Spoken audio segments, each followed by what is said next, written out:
Andor is officially the best piece of Star Wars media, period.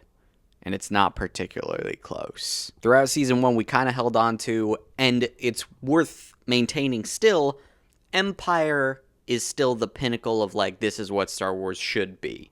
Things like Empire, I'll even give Revenge of the Sith, not as good a movie, but it's a better embodiment of what most Star Wars should look like. Not everything in the Star Wars universe should be Andor. If everything were Andor, then we would just be watching, like, The Expanse. But as far as a single piece of art, the just base quality of this as a product, Andor is so far above everything else that even pretending that there's a conversation feels silly. I adore all of it with all my heart, but even Empire has never been on my, greatest movies of all time list. Most significant? Easily. Absolutely. Same with A New Hope.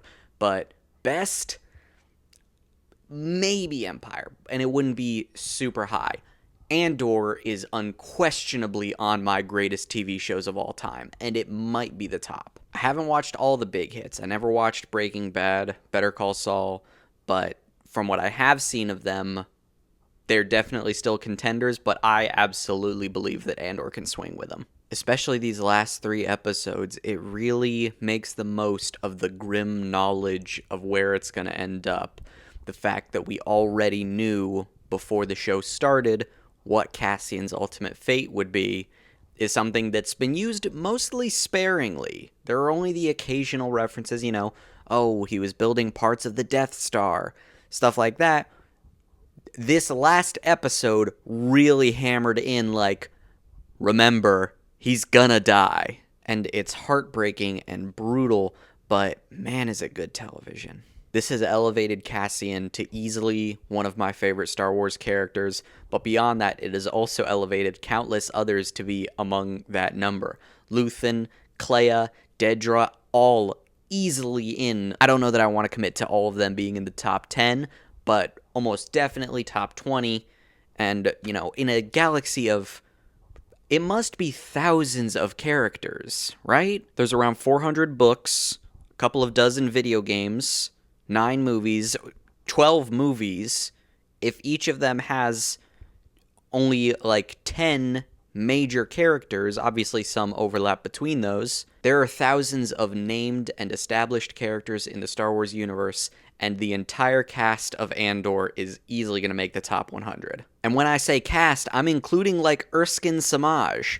I'm including Major Partagaz. I'm including, characters who are not the main characters, not the most significant, but are phenomenal nonetheless. The quality of writing in this show is so far beyond, people are saying it's beyond what Disney has been putting out, and they're right, but it's also beyond what everyone everywhere has been putting out. This is not a Disney-specific issue. The whole film industry has been a bit of a mess for a while, and Andor is the astonishing, shining gem that's come out of that time. I might like this show more than I like Revenge of the Sith, the novel. And people who've watched my channel know exactly what a big deal it is that I'm even considering that. It's a show that is not only excellent on its own merit, but it also elevates the entire series around it. I can't wait for the next time I rewatch A New Hope with this in the back of my mind. All of the things that went into producing the person who would be vital to getting the Death Star plans to Luke and Leia. Tony Gilroy described this show as the most important thing he'll ever do, and I can absolutely see why. He achieved something magnificent here, and the only thing that could have improved it is a Max Rebo cameo. It was right there, the opportunity was there, and you missed it, Tony, so that's going to take a couple of points off, but it's still pretty good show nonetheless. It's okay, even without Max. Oh, God, what the hell am I going to do with the rest of my life? How am I supposed to go on knowing it's over?